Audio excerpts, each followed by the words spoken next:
It was dark, and Merry could see nothing as he lay on the ground rolled in a blanket. Yet, though the night was airless and windless all about him, hidden trees were sighing softly. He lifted his head. Then he heard it again, a sound like faint drums in the wooded hills and mountain steps. The throb would increase suddenly and then be taken up again at some other point, now nearer, now further off. He wondered if the watchman had heard it. He could not see them, but he knew that all around him were the companies of the Rohirrim. He could smell the horses in the dark, and could hear the shiftings and their soft stamping on the needle-covered ground. The host was bivouacked in the pine woods that clustered about Eilenach Beacon, a tall hill standing up from the long ridges of the Druidan forest that lay beside the great road in East Anurian. Tired as he was, Merry could not sleep. He had ridden now for 4 days on end, and the ever-deepening gloom had slowly weighed down on his heart. He began to wonder why he had been so eager to come, when he had been given every excuse, even his lord's command, to stay behind. He wondered, too, if the old king knew that he had been disobeyed and was angry. Perhaps not. There seemed to be some understanding between Dernhelm and Elfhelm, the marshal who commanded the Eored in which they were riding. He and all his men ignored Merry and pretended not to hear if he spoke. He might have been just another bag that Dernhelm was carrying. Dernhelm was no comfort. He never spoke to anyone. Merry felt small, unwanted, and lonely. Now the time was anxious, and the host was in peril. They were less than a day's ride from the outwalls of Minas Tirith that encircled the townlands. Scouts had been sent ahead. Some had not returned. Others, hastening back, had reported that the road was held in force against them. A host of the enemy was encamped upon it, 3 miles west of Amondine, and some strength of men was already thrusting along the road and was no more than 3 leagues away. Orcs were roving in the hills and woods along the roadside. The king and Eomer held council in the watches of the night. Merry wanted somebody to talk to, and he thought of Pippin. But that only increased his restlessness. Poor Pippin, shut up in the great city of stone, lonely and afraid. Merry wished he was the tall rider, like Eomer, and could blow a horn or something and go galloping to his rescue. He sat up listening to the drums that were beating again, now nearer at hand. Presently he heard voices speaking low, and he saw dim, half-shrouded lanterns passing through the trees. Men nearby began to move uncertainly in the dark. A tall figure loomed up and stumbled over him, cursing the tree roots. He recognized the voice of the marshal, Elfhelm. "I'm not a tree root, sir," he said. "Nor a bag, but a bruised hobbit. The least you can do in amends is to tell me what is afoot." "Anything that can keep so in this devil's murk," answered Elfhelm. "But my lord sends word that we must set ourselves in readiness. Orders may come for a sudden move." "Is the enemy coming then?" asked Merry anxiously. "Are those your drums?" I began to think that I was imagining them, as no one else seemed to take any notice of them. Nay, said Elfhelm. "The enemy is on the road, not in the hills. You hear the wozes, the wild men of the woods. Thus they talk together, from afar. They still haunt Druidan forest, it is said. Remnants of an older time they be, living few and secretly wild and wary as the beasts. They go not to war with Gondor or the Mark, but now they are troubled by the darkness and the coming of the orcs. They fear lest the dark years be returning, as seems likely enough. Let us be thankful that they are not hunting us, for they use poisoned arrows, it is said, and they are woodcrafty beyond compare. But they have offered their services to Theoden. Even now one of their headmen is being taken to the king. Yonder go the lights. So much I have heard, but no more. And now I must busy myself with my lord's commands. Pack yourself up, Master Bag." He vanished into the shadows. Merry did not like this talk of wild men and poisoned darts, but quite apart from that, a great weight of dread was on him. Waiting was unbearable. He longed to know what was going to happen. He got up, and soon was walking warily in pursuit of the last lantern before it disappeared among the trees. Presently he came to an open space, where a small tent had been set up for the king under a great tree. A large lantern, covered above, was hanging from a bow and cast a pale circle of light yellow. There sat Theoden and Eomer, and before them on the ground sat a strange, squat shape of a man, gnarled as an old stone, and the hairs of his scanty beard straggled on his lumpy chin like dry moss. He was short-legged and fat-armed, thick and stumpy, and clad only with grass about his waist. Merry felt that he had seen him before somewhere, and suddenly he remembered the Pukul men of Dunharrow. Here was one of those old images brought to life, or maybe a creature descended in true line through endless years from the models used by the forgotten craftsmen long ago. There was a silence as Merry crept nearer, and then the wild man began to speak, in answer to some question it seemed. His voice was deep and guttural, yet to Merry's surprise, he spoke the common speech, though in a halting fashion, and uncouth words were mingled with it. "No, father of horsemen," he said. "we fight not. Hunt only. Kill Gogun in woods. Hate orc folk. You hate Gogun too. We help as we can. Wild men have long ears and long eyes. Know all paths. Wild men live here, before stone houses, before tall men come up out of water. But our need is for aid in battle. How will you and your folk help us? Pudding news," said the wild man. "We look out from hills. We climb big mountain and look down. Stone city shut. Fire burns there outside. Now inside too. You wish to come here? Then you must be quick. But Gorgon and men out of far away. He waved a short gnarled arm eastward. Sit on horse road. Very many. More than horsemen." How do you know that? Said Eomer. The old man's flat face and dark eyes showed nothing, but his voice was sullen with displeasure. "Wild men are wild, free, but not children," he answered. "I am great headman. Han Puri Han. I count many things. Stars in sky, leaves on trees, men in the dark. You have a score of scores counted 10 times in 5. They have more. Big fight. And who will win? And many more walk round walls of stone houses." Alas, he speaks all too shrewdly, Said Theoden. and our scouts say that they have cast trenches and stakes across the road. We cannot sweep them away in sudden onset. And yet we need great haste. Said Eomer. Mundburg is on Let fire. Han Puri Han finish. Said the wild man. More than one road he knows. He will lead you by road where no pits are, no Gogun walk, only wild men and beasts. Many paths were made when Stonehouse folk were stronger. They carved hills as hunters carve beast flesh. Wild men think they ate stone for food.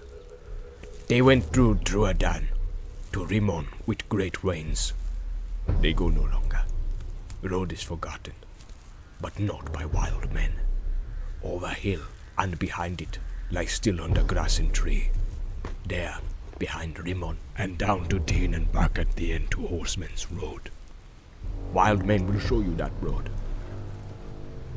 Then you kill Gorgun and drive away bad dog with bright iron, and wild men can go back to sleep in the wild woods.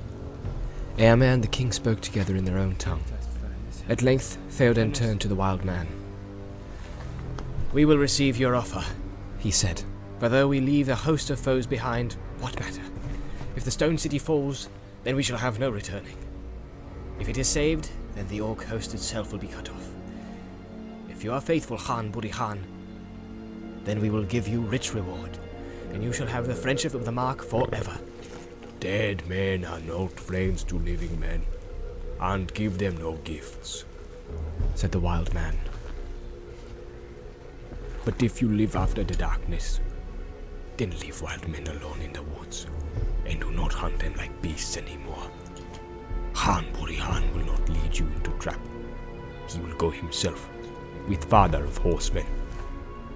And if he leads you wrong, you will kill him. So be it. Said Theoden. How long will it take to pass the enemy and come back to the road? Asked Eomer. We must go a foot pace if you guide us. and I doubt not the way is narrow, Wild men go quick on feet. said Han. Way is wide for 4 horses in Stone Wain Valley yonder, He waved his hand southwards. but narrow at beginning and at end. Wild men could walk from here to Dean between sunrise and noon. Then we must allow at least 7 hours for the leaders, said Eomer. But we must reckon rather on some 10 hours for all. Things unforeseen may hinder us, and if our host is all stung out, it will be long ere it can be set in order when we issue from the hills. What is the hour now? Who knows? Said Theoden. It is all dark, but it is not all night. Said Khan. When sun comes, we feel her, even when she is hidden. Already she climbs over east mountains. It is the opening of day in the sky fields. Then we must set out as soon as may be, said Eomer. Even so, we cannot hope to come to Gondor's aid today. Merry waited to hear no more, but slipped away to get ready for the summons to the march. This was the last stage before the battle. It did not seem likely to him that any of them would survive it, but he thought of Pippin and the flames in Minas Tirith and thrust down his own dread. All went well that day, and no sign or sound had they of the enemy waiting to waylay them. The wild men had put on a screen of wary hunters, so that no orc-roving spy should learn the movements in the hills. The light was more dim than ever as they drew nearer to the beleaguered city. The riders passed in long files like dark shadows of men and horses. Each company was guided by a wild woodman, but old Han walked beside the king. The start had been slower than was hoped, for it had taken time for the riders, walking and leading their horses, to find paths over the sticky wooden ridges behind their camp, and down into the hidden Stone Wain Valley. It was late in the afternoon when the leaders came to wide grey thickets stretching beyond the eastward side of Amondine, and masking a great gap in the line of hills that from Nador to Dean ran east and west.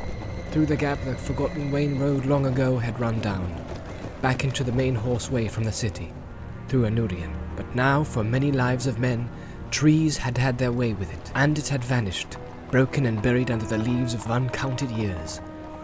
But the thickets offered to the riders their last hope of cover before they went into open battle, for beyond them lay the road and the plains of Anduin, while east and southwards the slopes were bare and rocky.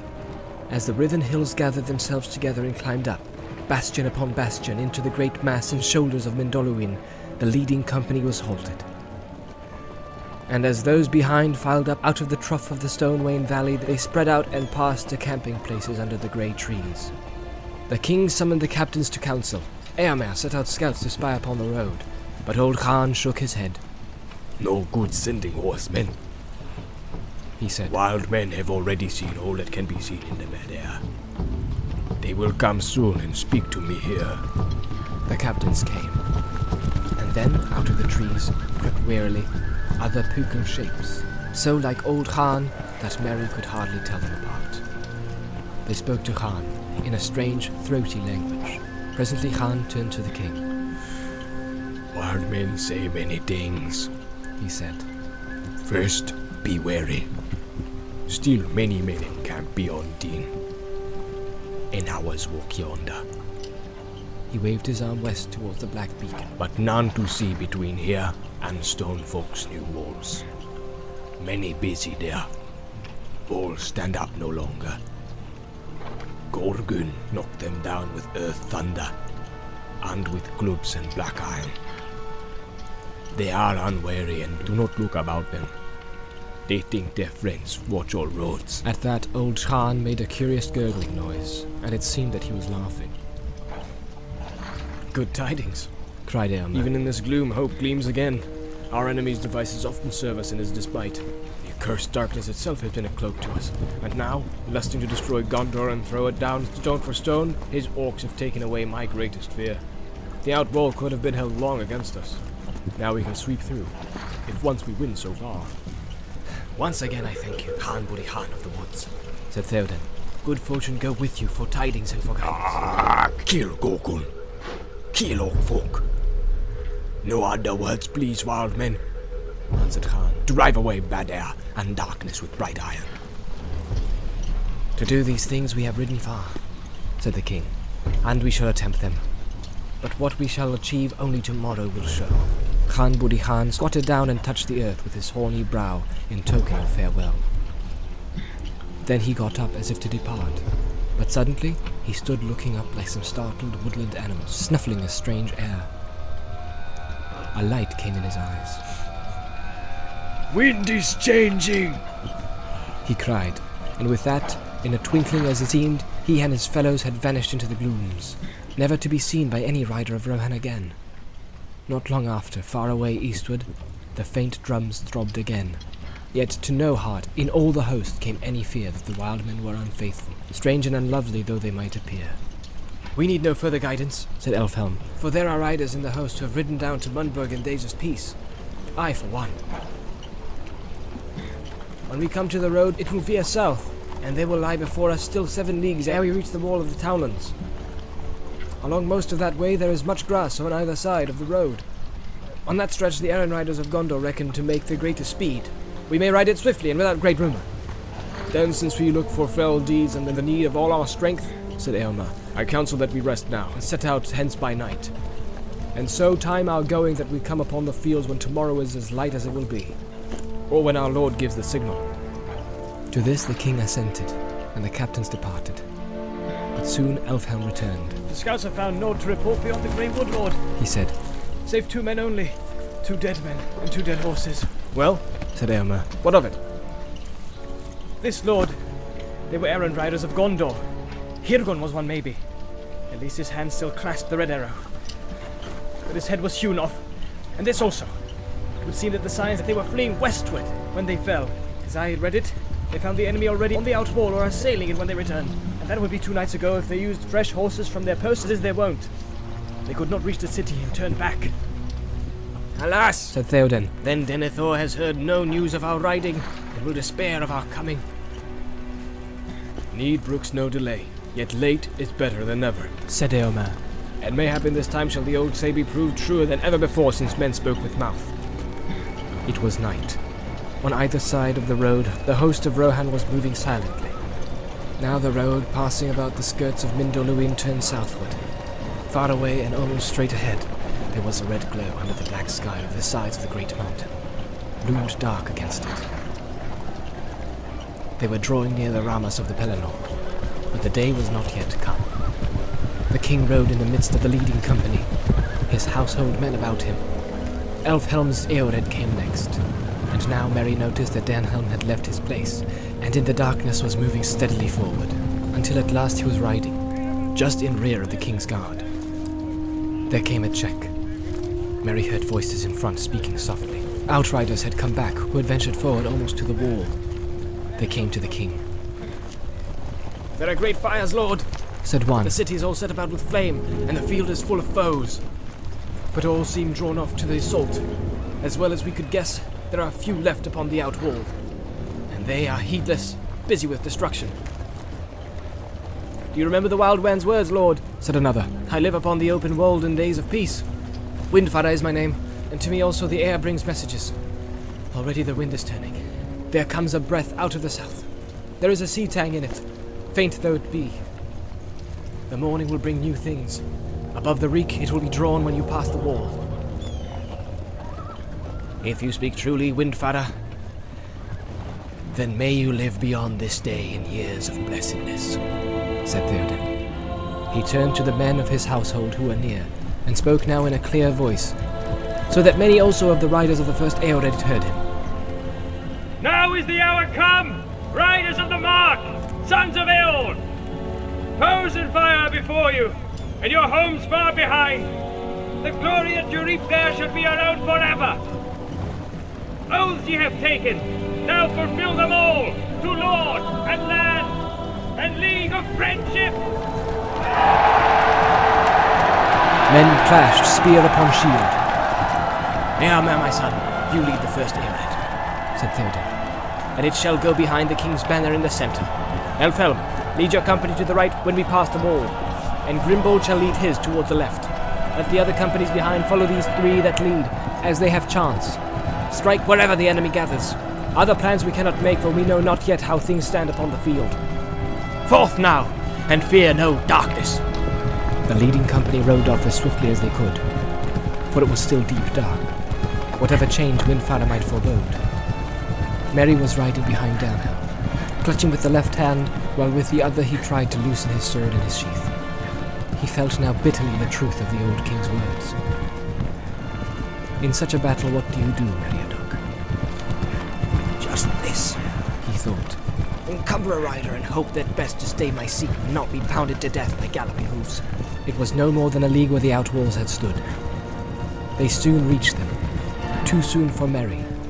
Wild cries broke out, and there was some clash of arms, but it was brief. The orcs busy about the walls were few and amazed, and they were quickly slain or driven off. Before the ruin of the north gate in the Ramas, the king halted again.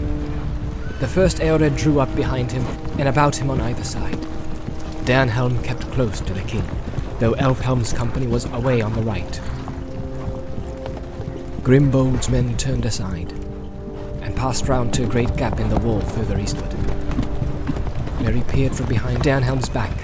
Far away, maybe 10 miles or more, there was a great burning, but between it and the riders' lines of fire blazed in a vast crescent, at the nearest point less than a league distant.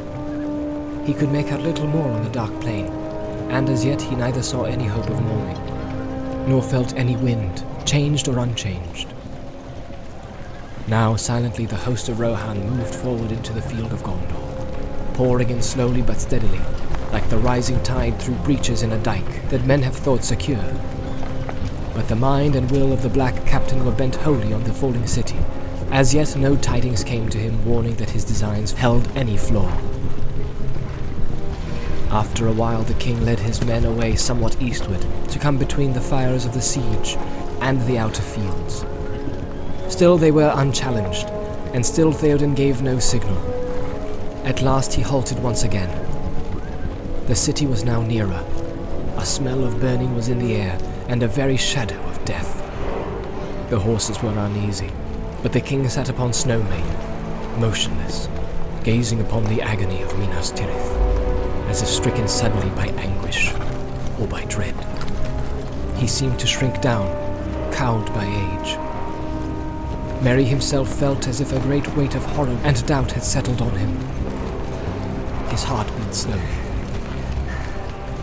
Time seemed poised in uncertainty. They were too late. Too late was worse than never. Perhaps Theoden would quail, bow his old head, turn, slink away to hide in the hills. Then suddenly, Merry felt it at last, beyond doubt, a change.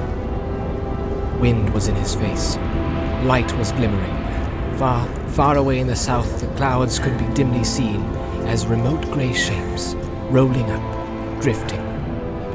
Morning lay beyond them. But at that same moment, there was a flash, as if lightning had sprung from the earth beneath the city. For a searing second it stood dazzling far off in black and white, its topmost tower like a glittering needle. And then, as the darkness closed again, there came rolling over the fields a great boom. At that sound, the bent shape of the king sprang suddenly erect. Tall and proud he seemed again, and rising in his stirrups, he cried in a loud voice, more clear than any there had ever heard a mortal man achieve before. Arise! Arise! Riders of Theoden!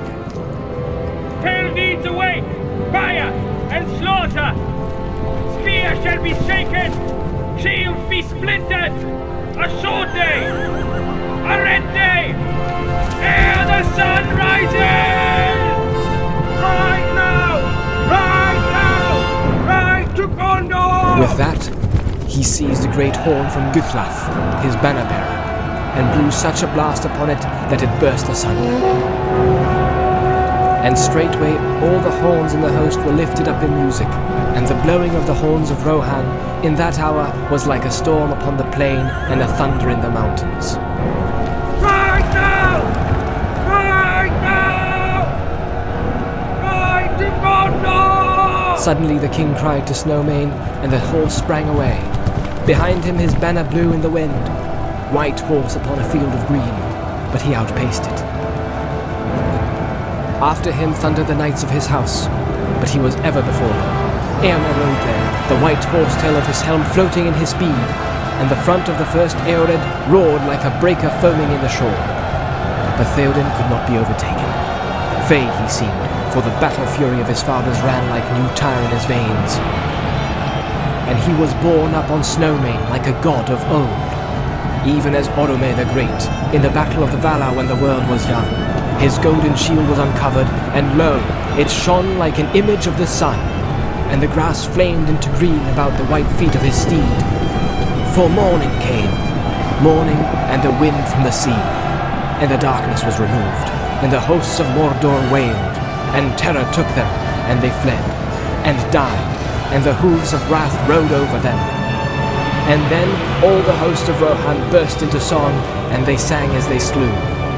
And the joy of battle was on them, and the sound of their singing that was fair and terrible came even to the city.